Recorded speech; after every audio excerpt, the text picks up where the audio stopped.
Namaskar. Hello and welcome to PGurus channel. I'm your host Sridhar Chityala ji joins me and we discuss and dissect the US-India free trade agreement and who worked relentlessly behind the scenes to calm tempers, to soothe feathers, to really, make a stroke egos, if you will. All that and more. It's a must watch for many of you because this is how quiet diplomacy is done. It's a lesson for many on how to take care of things and keep moving things forward. Let's welcome Sridhar Chityala ji. Sridhar ji, namaskar and welcome to PGurus channel. How are you, sir? Namaskar ji, doing very well and very good opening set of words by you and very appropriate. So looking forward to a very exciting kind of session, Sriji. Thank you so much, Sridhar ji. And we have a small slide deck for you viewers. As always, like this video, and if you have not subscribed to our channel, do subscribe to our channel. Sridhar ji, the platform is all yours. Great, thank you. So I think if you recall, folks, that we just talked just about a couple of weeks ago, not even a couple of weeks ago, is it a bridge too far for Sergio Gore and are we in a divergent path? That was the kind of the context and we laid out. And we said that, he has innate ability, he has the trust of us. This is Sergio Gore. Trust of President Trump, and he has the capabilities to pull off a deal and long-standing association with Trump. He can cut through the bullshit that's there, that's prevalent in all politics, and US is no exception.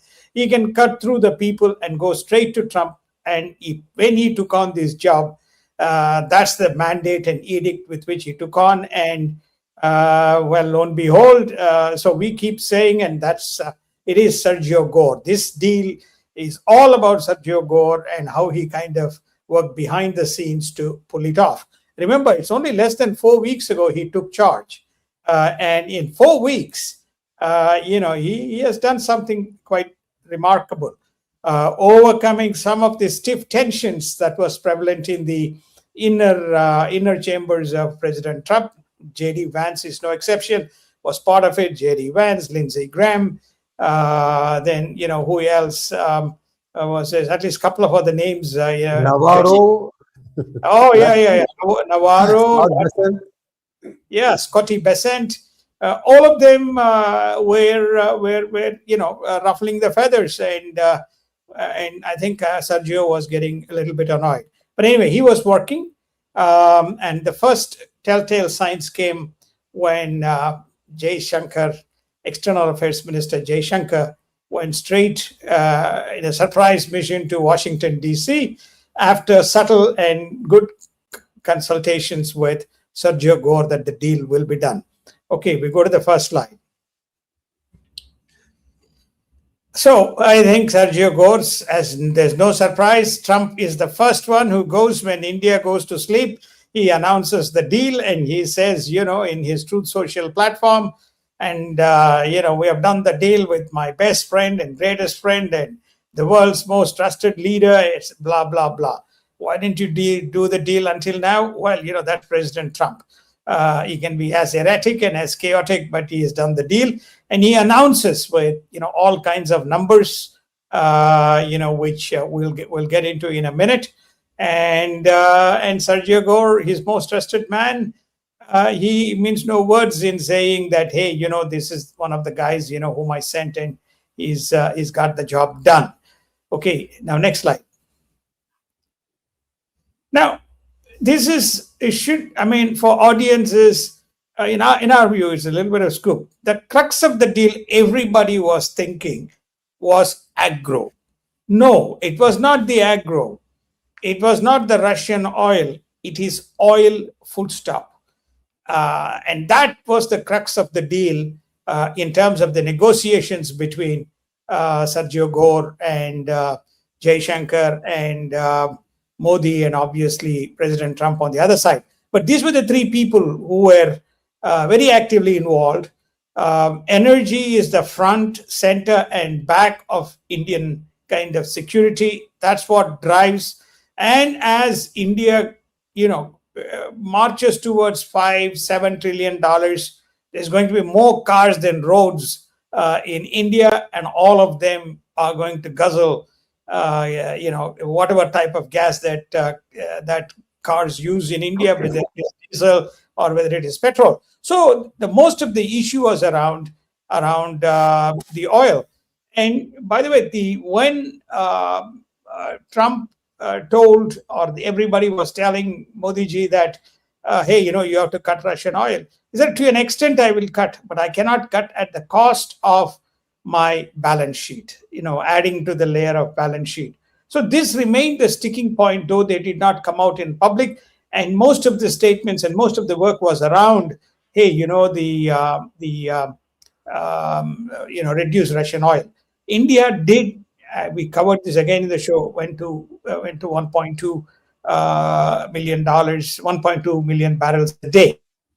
Now, as part of the negotiations, the other thing that was going on here was, as soon as Venezuela came into the picture and equation, believe it or not, since Trump took over, Venezuela production has shot up from about 290,000 barrels a day to about somewhere between 600 to 800,000 barrels a day as we speak. And much of it in the initial stages, when Venezuela was in full production, was much of it, almost 80% of it was purchased by China. And we covered that again with a lot of debt and stuff. So therefore, this President Trump didn't want to have any of that going to China. Okay, so he wanted a partner who can buy all of this oil. He found India to be the country to which he can divert a good chunk of Venezuelan oil. India is already a buyer. India knows how to refine that oil. So this sticky issue around oil got resolved once the Venezuelan situation began to come to some kind of normalcy. By the way, there's also an interesting point. Most of the Venezuelan oil goes to Caribbean islands. From Caribbean islands, it gets shipped to various countries, including China. And if those who want to keep on talking about de-dollarization, almost all of the Venezuelan oil are settled in US dollar. Okay, important point to note, US dollar. New normal. Yeah, US dollar. So the other important factor, which people, again, just to re-jog their memory, 80% of the oil trades globally are settled in US dollar, including India, Iran, India, Iraq, India, UAE, India, Saudi, all of those things are settled in US dollar. Okay. So therefore, that's an important point. So many of these factors. So Trump played the card, which is how do you kind of unbundle Iran, and how do you unbundle China, and how do you shift much of the supply of Venezuela to a country which has thirst for oil at a price that Venezuela can afford, which US cannot afford. And most important, most of these oil purchases are settled in US dollar, and that money goes to the commercial banks in United States to be distributed subsequently to Venezuela. So this was the crux. And this what's the price of barrel of crude, sir? This particular deal? I don't know. The deal is not. I mean, the numbers have been, but it is almost on parity to what the Russian Urals are, sir. It's almost on parity. So it's on par. Okay, got it. Sorry to disturb you, sir. Sorry. No problem. It's almost on par. Next slide. Somebody asked a question even as I just finished asking the question. Another year. Modi will not. I mean, Modi is a mercantile guy. He's not going to settle. He's a very hard-nosed man. So he refused to budge, and so he's getting. But there are a few other things. We'll cover that. So potential between India and US is limitless. What Sridhar Chityala said after the trade deal announcement, he kept quiet until then. No chest thumping, nothing. He's a 38-year-old man. He has served President Trump almost since he was 23, 24. Last I met him around 2016 and 2000. Then also met around 2020 during the during the election campaigns that he was doing for managing with Charlie Kirk for President Trump. Okay, so therefore, he's delivered. Now I think we are moving on to the next. There's quite a few other things that was covered as well as part of this. And this was, we again gave hints when the meeting took place between Sridhar Chityala and Dr. Subramaniam Jaishankar.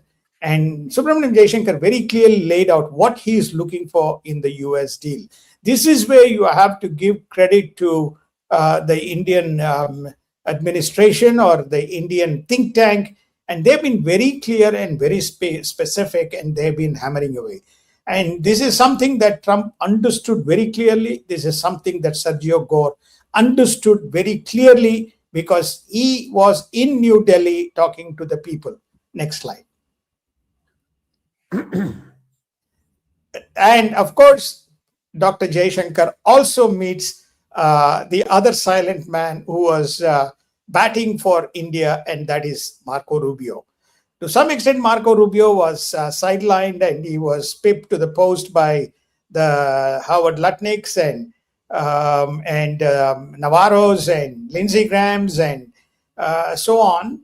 And but I think Sergio Gore and Marco Rubio played well behind the scenes. I draw your attention going back to November 2024, when it was Marco Rubio who put the proposal to the Senate to give India the most preferred status that's only given to two other countries, Japan and Israel.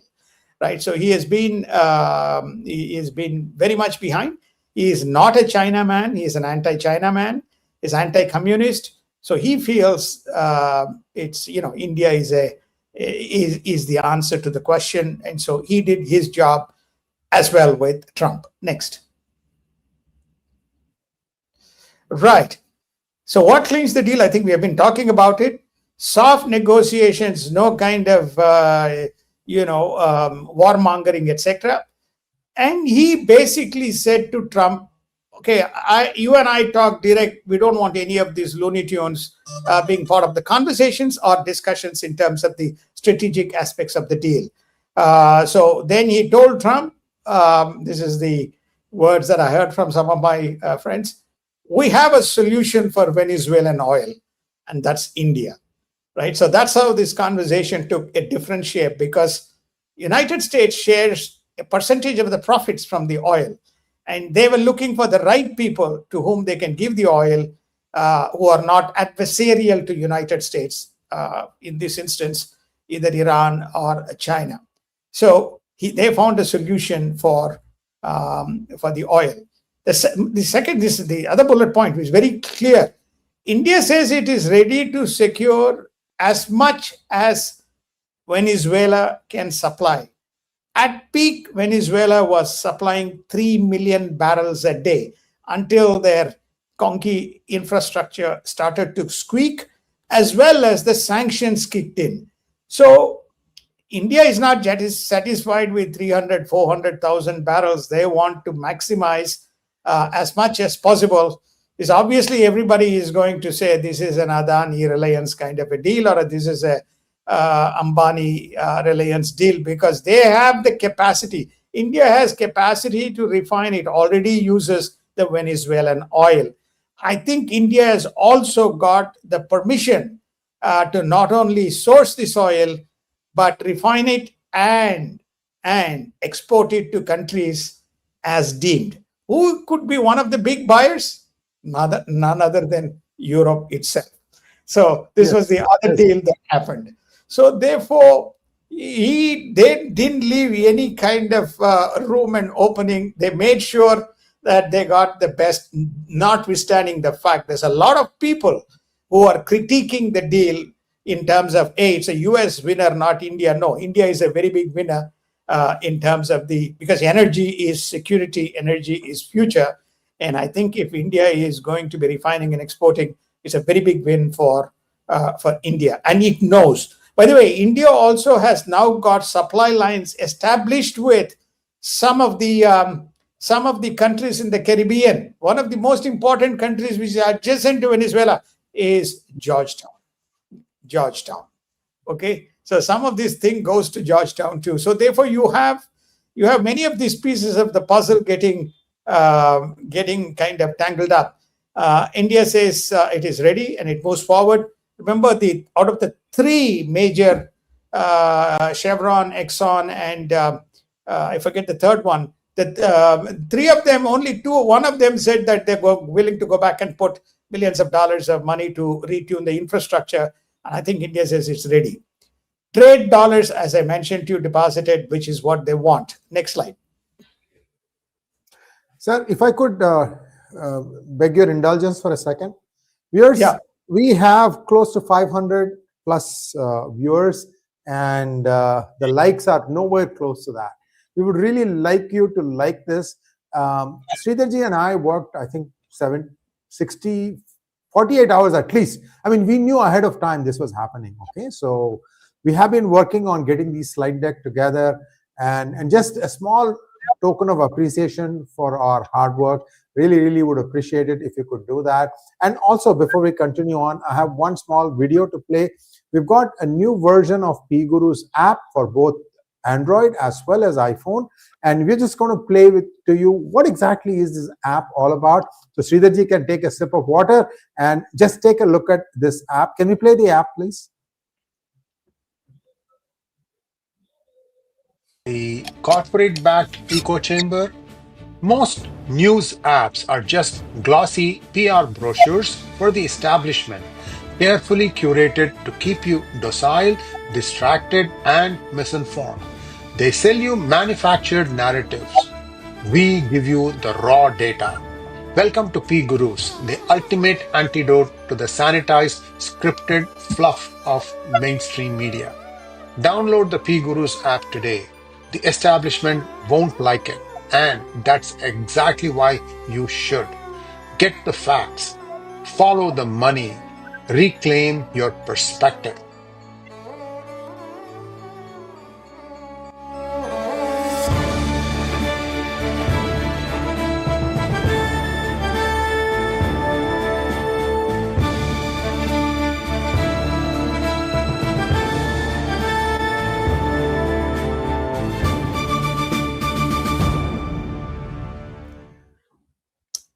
Well done. I like the new avatar of 𝗝cie ji. It's an AI generated image. Yes, indeed. And viewers, I have a small question for you. This tune is very familiar. You will know that this tune has been playing for a while on PGurus channel. Can you tell us, there are only two words in this song. Just two words. Can you tell us what those two words are? First one to get it will get a special appreciation from us. Sir, back to you. Right. I think that the other aspects of the deal, which happened between the first meeting of Sergio Gore with the External Affairs Minister, he laid out, which is to say there are 4 or 5 critical areas. One, defense, the defense establishment, defense partnership, and indigenization of the defense industry. Boeing now has capacity to put close to 40% of its manufacturing capacity in India, and they're planning to increase further. So not just that, it is also several other equipment that United States plans. So they have a defense deal. Critical technologies. Critical technologies was a deal that was being discussed and negotiated between NSA Ajit Doval and directly with the Department of Defense and also with national security. So I think that's the other deal that is going to come into play. Security, there is a big, uproar going on in India with regard to the latest book. If you all recall, go back in terms of whether China entered, occupied, and whether China was about to enter. It was Mike Pompeo, the previous vice president under Trump, who presented previous Secretary of State. Oh, sorry, Secretary of State. My apologies, Secretary of State, who presented the maps of the troop movements in the Doklam area, and that was picked up, and then what happened. India did not concede an inch of ground, and they drove these guys out. So security is one. Rare earths, United States is building a inventory and profile, so he made sure. And finally, the most important point that people forget is that out of 190 or $200 billion of trade, pretty close to $40 to $50 billion of FDI in various forms comes from United States, right? So they made sure, and again, behind the scenes, there are two areas if you look closely at the budget. One of them is infrastructure and the other is the MSME sector. Both require huge amounts of capital. And I think there's going to be capital flowing at least from two big fund managers from United States, most notably in the infrastructure domain. BlackRock is one of them. So Steve Schwarzman has been, speaking and advocating to Trump. So, and also vice versa, investments and job creation within United States. So what's the job creation? I think that at least two companies, one of them is L&T. We'll not name the second company as yet. Once it is published, we can talk about it. They now have an agreement or in the process of getting an agreement to build micronuclear reactors in United States. And United States is expanding its energy requirements in the nuclear sector, most notably because of all the AI stuff that is coming into United States. So they've got all of those things in place.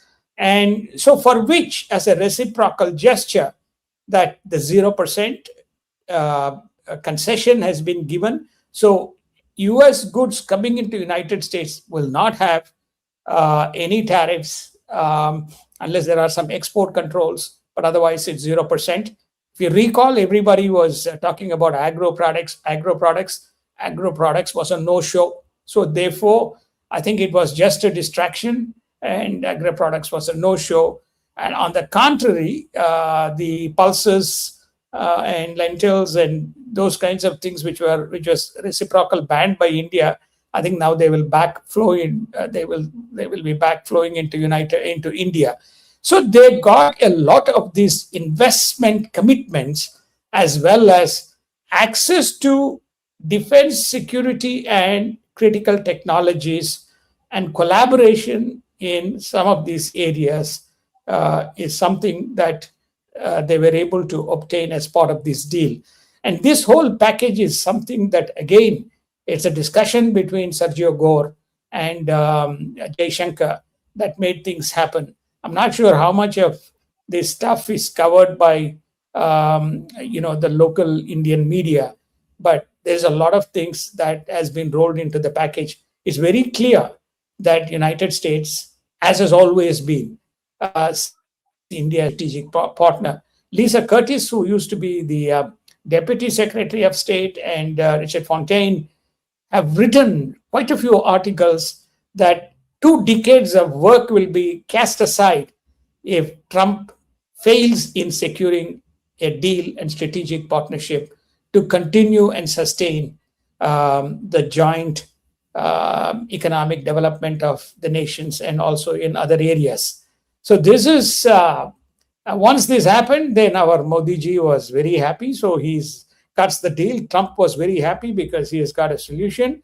So he celebrates with Modi and everybody is very happy that we have come to this. I know in the show, many people have been asking when the deal will be done, And I think that the deal was evasive on the whole issue of oil. And Modi was very clear, he cannot cut oil unless he has an alternative option without adding to the cost to the balance sheet. Next.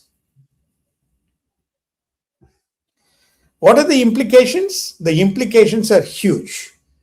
And across multiple, it's not just one, across multiple manufacturing side, defense, investments that are needed. 61% of capital formation happened in the last 2 financial years through the government programs, not through private capital. Private capital didn't happen. Now, through this deal, private capital will happen, especially notably from United States, and I'm sure from countries like Singapore and Holland and so on, which are the offshore venues for funneling the capital into India. So therefore, I think it is that's a very important kind of a vector in this negotiation. Second, how is India, EU, US architecture comes together. I know many people have been writing in the press, EU deal is not done. These EU ambassadors or representatives have to go back to the respective countries and get their parliaments to approve and ratify the deal, etc. Please remember, folks, with many of the European countries, India already has a bilateral partnership. UK, let me exclude UK. With France it has, with Germany it has, with Italy it has. So many of the countries is already done. But the scope of this deal is so expansive in terms of what is going to happen, most notably, in three specific segments of the industry. One, automotives. Auto is very big in Europe, and their duties are going to cut from 150% to 40%, in some instance 10%. Imagine the number of kind of cars that are going to come into India. And that also may be a conduit for Europe to become competitive to China in terms of, through India, exporting to countries where India have a bilateral partnership, especially in ASEAN, which is also home to about 800 million people. The second area is already, if you listen to World Economic Forum, the entire telecom industry, whether it is from Ericsson or whether it is from Nokia, whether it is from Siemens, all of them want to look at India in terms of 6G, not 5G. They're talking about AI in telecommunications. And that's where they want to go. And they see India as a market. And again, capital is coming from there. That know-how, again, gets exported into the adjacent markets and probably even into United States. And how does EU benefit?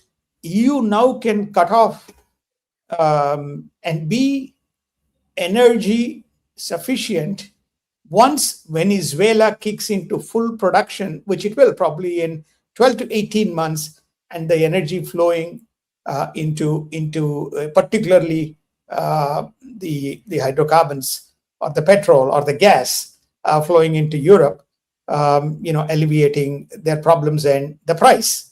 The other area, the third area where India is focusing on is around space and satellite communication.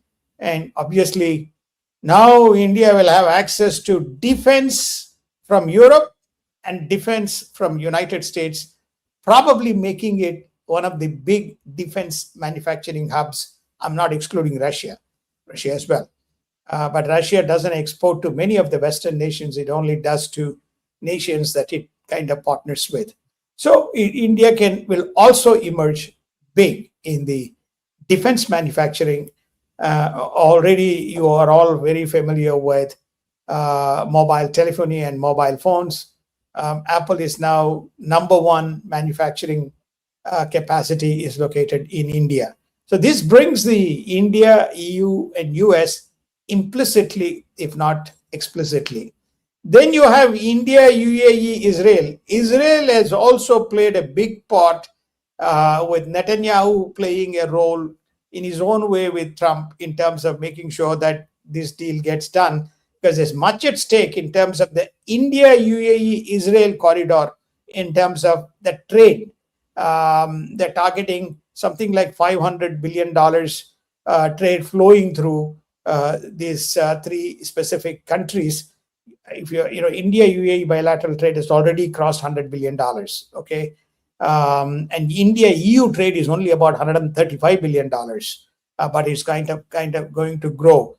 And so when you look at this India, UAE, Israel, and there US is involved as well in terms of the continuation of that partnership and the corridor. So you have two other pieces of the puzzle kind of coming together by virtue of this, cementing,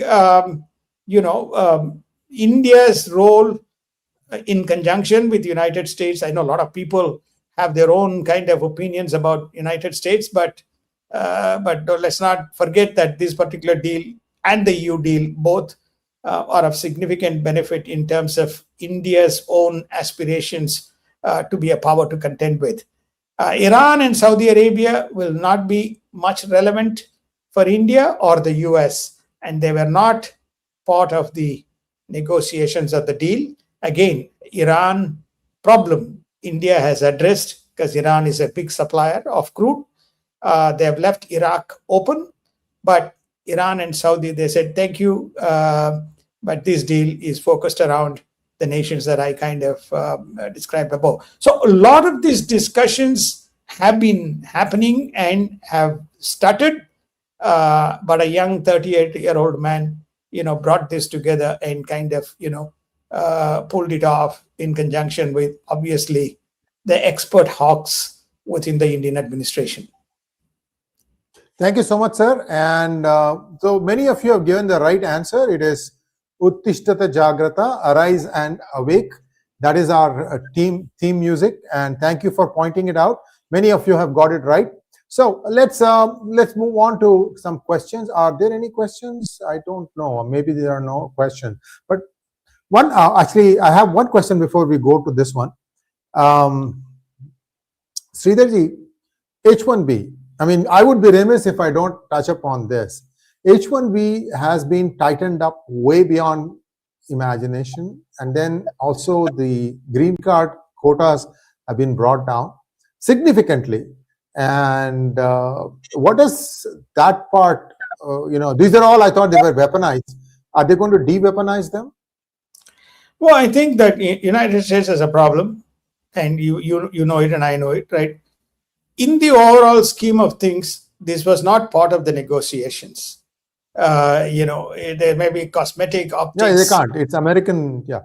Yeah, so the deal is much bigger in terms of the strategic, focused around India and development of India.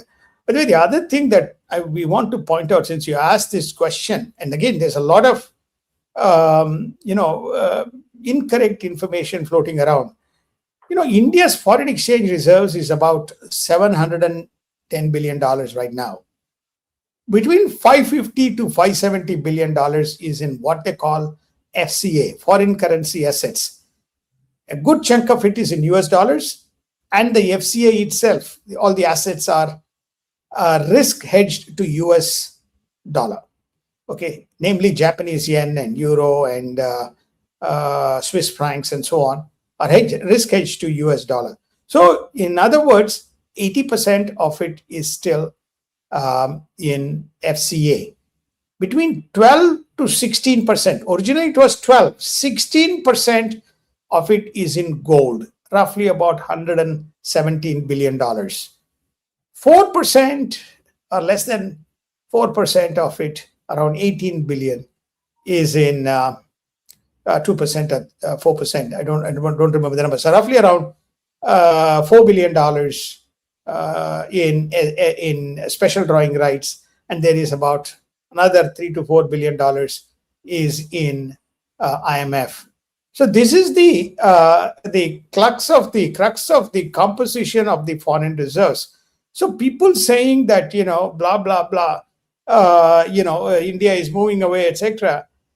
Look, folks, even India-Russia oil deal can be in ruble, but the story is Russia's trade with India is only now $65 billion. It was around $9 to $10 billion in 2019. It's not just it will go down again, wouldn't it? It will go down again, wouldn't it? Yeah, it will. And it will not move the needle in terms of moving forward. Then he said, there's going to be BRICS currency. With whom India will trade? What are the trading partners? India settles Iraq, UAE, Saudi, Caribbean countries, Nigeria. All of those oil deals in US dollars. It's not settling in BRICS currency. And why the need for a BRICS currency when have existing settlement mechanism? And INR to renminbi, which is Chinese, is not a direct conversion either. It's not. No. And when you have a sword hanging over your head, they are not going to keep a renminbi reserve, excess renminbi reserve in China, because India is a net importer. So, there is that facet of it, and India has played, and what's his name? Dr. Hardeep Puri made a very important comment into, no, we have no desire to de-dollarize. This was his comment in one of the major TV channel, overseas TV channel interviews. It may be CNBC. So I think people are not listening. I think there's a self-fulfilling kind of ecstasy in terms of moving in their own way. By the way, Modi is a negotiator. He doesn't kind of cut his friendship with anybody. He keeps all the kind of things going at the same time. Anyway, I just wanted to make that observation, Sriji. So within that context, in terms of this economic management. Thank you so much, sir. We have a few questions. Suresh Iyer wants to know, are agricultural products part of this deal? No. I recall reading that there is something, we are looking into it. We'll have some more details on that. I recall reading that such products from America will be consumed by India, asserted by a politician from US. Was this not a sticking point earlier? It was not a sticking point. I think that what you're referring to may be around the pulses and lentils, which India had banned.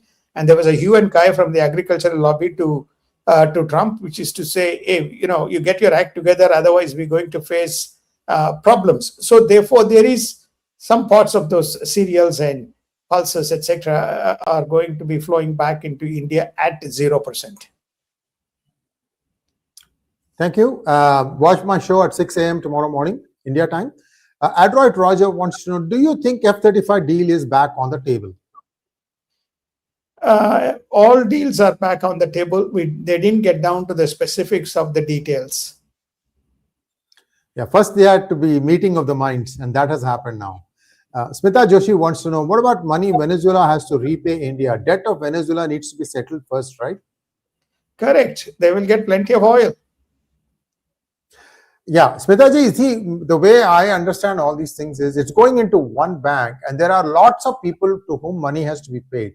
And it cannot be just everything going into one bucket. They'll give small chunks. And there'll be like a formula that will devise from this, saying that it will take so much money, you'll get it out of it. Maybe if it is going to run into years, they may say, minor token interest rate or something like that. Venezuela has a lot of dues. I've told this, I've done many programs. You should go back and look at those things. Yeah, Venezuela has a lot of what we call contingent liabilities. When the Venezuelan deal was stuck, when Maduro was thrown out, Sriji, one of the things that Trump laid out, including to the US creditors, is you have missed the bus. You are on a different bus. The bus that you boarded, had the debt. Unfortunately, you left that bus. So there's no more liabilities to be settled. United States gets the money from the proceeds that is coming out, and balance will be going back to Venezuela. So, it's the same applies to China. China has got big debt, I think close to $15 to $20 billion. And they will find a way to pay back China through supply of crude rather than cash. So there will be no cash repatriation from any of the money that is coming in, that's going to the Venezuela public. Next one, please. Manjunath wants to know, it seems USA is regaining its petrodollar dominance. Can India counter Saudi Arabia by reducing their oil for Venezuelan oil? Of course, they're going to do it because they've already cut. Saudi is almost number 4 in the ladder. And not only that, see, Saudis used to charge a premium of up to $1.50 per barrel because they said that it is sweet crude, sweetest of the sweet crude, or one of the sweetest of the sweet crudes, and therefore it costs you less to refine.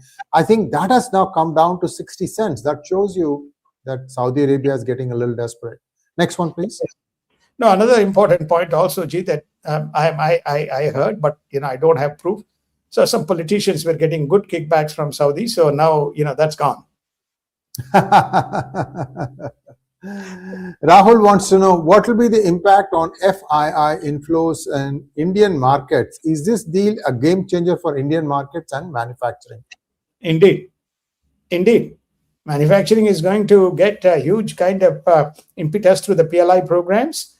Obviously, there is going to be, I think myself and if you recall, Sriji, we did a show with Mohan Daspai and he said, when India goes from, at that point of time, $3.5 trillion to $10 trillion, when you're having a net $7.5 trillion of GDP added to a single country, everybody wants to participate in that growth. And so you're going to see money coming into the markets as a result of this mega deal that has been struck with two major Western powers, EU and United States. So there will definitely be more FII flows. Adroid Roger wants to know, what is up with Canada and US? Are they going to be doing the deal? CUSMA negotiations are going to happen in May. Well, I think that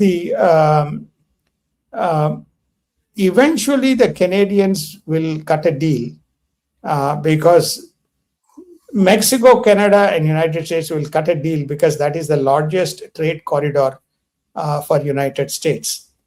And US is reliant on some of the refining that happens in Canada and flows back, and also some of the minerals that United States is reliant on. They will do the deal once the political tamasha or political gimmickry stops, and they will do it. And once Canada is no longer called another state, and I think that a deal will be, Canada will cut a deal. Same with Mexico.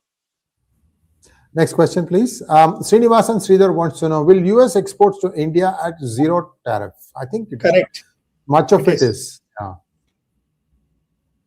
Well, that brings us to a close of today's program. What a session, Sridharji. Thank you so much, and full of information, data, and facts. Viewers, that's what we provide at PGurus.